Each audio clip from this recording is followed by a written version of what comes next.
بنگلہ دیش کے عوام نے حسینہ واجد کا تختہ الٹ دیا. عوامی احتجاج نے ایک ماہ میں 15 سالہ اقتدار کا خاتمہ کر دیا. بھارت نواز حسینہ واجد استعفیٰ دے کر بھارت بھاگ گئی. بنگلہ دیشی فوج نے مستعفی ہونے کے لیے 45 منٹ کا وقت دیا. استعفے سے پہلے تقریر ریکارڈ کرانے کی خواہش پوری نہیں کی گئی. فوجی ہیلی کاپٹر میں بھارتی شہر اگرتلا پہنچی، جہاں سے خصوصی طیارے میں نیو دہلی اتری. لندن جانے سے پہلے اجیت دوول سے ملاقات. بھارت نے بنگلہ دیش کے لیے تمام پروازیں اور ٹرین سروس بند کر دی. ڈھاکہ میں مظاہرین کی حسینہ واجد کی سرکاری رہائش گاہ میں توڑ پھوڑ، سامان اٹھا کرنے گئے. کوٹا سسٹم کے خلاف مظاہروں سے حسینہ ہٹاؤ تحریک تک 300 افراد مارے گئے.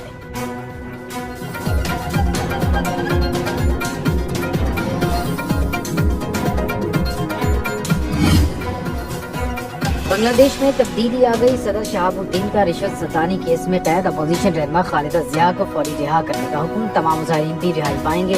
ایوان صدر میں مسلح افواج کے سربراہان اور اپوزیشن جماعتوں کے مشترکہ اجلاس میں اہم فیصلے. فوج کا آج سے کرفیو ختم کرنے کا اعلان. تعلیمی ادارے معمول کے مطابق کھلیں گے. تمام جماعتوں پر مشتمل عبوری حکومت کی تشکیل جلد ہوگی. مظاہرین کے تمام مطالبات پورے کریں گے. آرمی چیف جنرل وقار الزماں کی قوم سے خطاب میں یقین دہانی.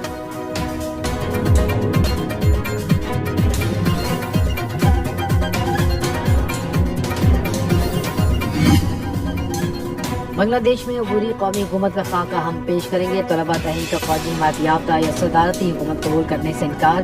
طلباء تحریک کے رہنماؤں کی پریس کانفرنس. کہا عبوری حکومت میں طلباء تحریک کے لوگ بھی شامل ہوں گے. اگلے 24 گھنٹے میں اپنی تجاویز دے دیں گے.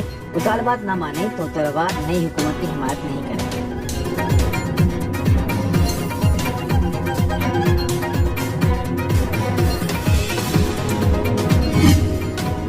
بنگلہ دیش کی بدلتی صورتحال پر عالمی رد عمل سامنے آ گیا. وائٹ ہاؤس نے کہا عبوری حکومت کی تشکیل جمہوری اور واضح ہونی چاہیے. یورپی یونین نے مطالبہ کیا انسانی حقوق اور جمہوری اصولوں کا مکمل احترام کیا جائے. ترجمان بطانوی وزیر اعظم نے کہا عبوری حکومت تمام مظاہرین کو رہا کرے. ایمنسٹی انٹرنیشنل کی قانون نافذ کرنے والے اداروں کی جانب سے طلباء پر تشدد کی مذمت. اقوام متحدہ کے نمائندہ برائے آزادی اظہار رائے امین خان نے کہا امید ہے فوج پرامن طریقے سے اختیارات عوامی نمائندوں کو منتقل کرے گی.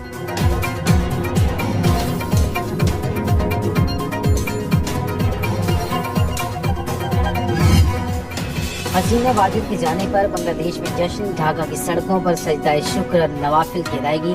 حسینہ مخالف نعرے بازی. لندن اور برلن میں بھی بنگلہ دیشی شہری پرچم تھامے سڑکوں پر آ گئے. جشن مناتے ہوئے مٹھائیاں بانٹی.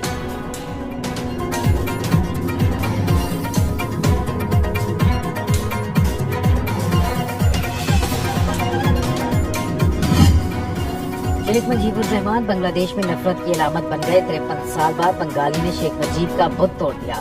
ڈھاکہ میں کہیں مشتعل افراد دیو ہیکل مجسمے پر چڑھ کر سر میں ہتھوڑے مارتے رہے، کہیں گلے میں رسی ڈال کر یادگار کو توڑتے نظر آئے. مظاہرین نے تصاویر پر ڈنڈے مار کر غصہ نکالا.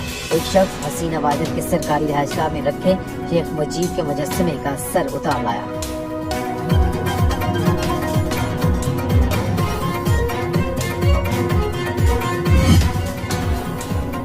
انیس سال وزیر اعظم رہنے والی حسینہ واجد نے سیاست سے توبہ کر لی. بیٹے سجید واجد کے مطابق والدہ کا سیاست میں واپسی کا کوئی ارادہ نہیں. سول نافرمانی تحریک شروع ہوتے ہی استعفے پر غور شروع کر دیا تھا. خاندان کے اصرار پر جان بچانے کے لیے ملک چھوڑا. حسینہ واجد دنیا میں سب سے زیادہ حکمرانی کرنے والی خاتون ہے. برطانیہ میں سیاسی پناہ حاصل کرنے کا فیصلہ.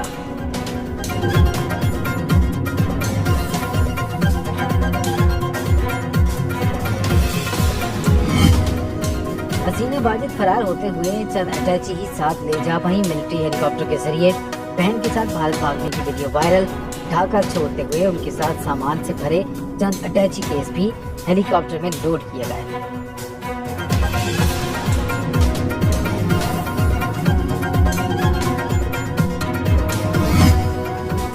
حسینہ واجد نے اقتدار بچانے کے لیے ملک کو سول وار میں جھونکا. سینئر تجزیہ کاروں کی رائے. حبیب اکرم کہتے ہیں چھاتروں لیگ کو احتجاج کرنے والوں کے مد مقابل آ کر خانہ جنگی کی بنیاد رکھی گئی. اعزاز چودھری نے طویل اقتدار کو عوامی غصے کا نتیجہ قرار دیا. بریگیڈیئر ریٹائرڈ وقار خان کہتے ہیں گزشتہ الیکشن میں ہی چیزیں سامنے آنا شروع ہو گئی تھیں. ہما بقائی بولی کہ عوامی احتجاج کے باوجود فوج نے معاملے کو اچھے انداز میں ہینڈل کیا.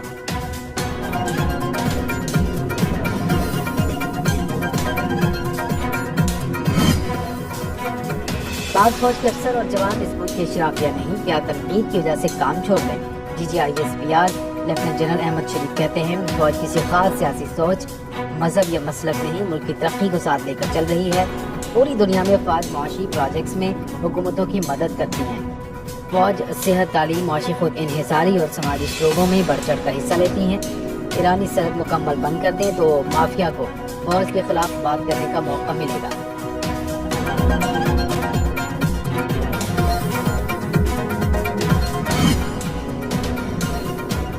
مقبوضہ کشمیر میں بھارت کے غیر قانونی اقدامات خطے کے امن کے لیے خطرہ، افواج پاکستان حقیقت و ترابیت کی جدوجہد میں کشمیریوں کے ساتھ۔ خطے میں پائیدار امن کے لیے مسئلہ کشمیر کا حل ناگزیر ہے۔ DGISPR لیفٹیننٹ جنرل احمد شریف کی نیوز کانفرنس، کہا حکومت پاکستان نے 2 دہشت گرد تنظیموں پر پابندی لگائی ہے۔ پہلگام TTP کو فتنہ الخوارج کے نام سے پکارا جائے گا۔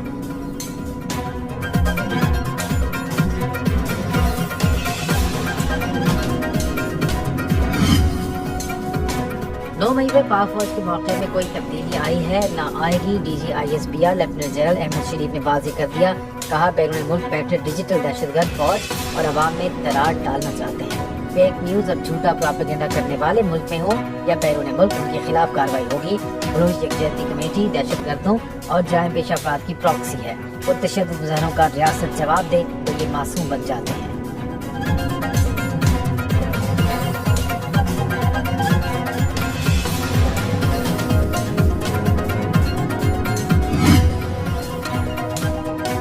اور حکومت ہمیں اسٹیبلشمنٹ سے لڑانا چاہتی ہے، ملک میں 2 قانون نہیں چل سکتے۔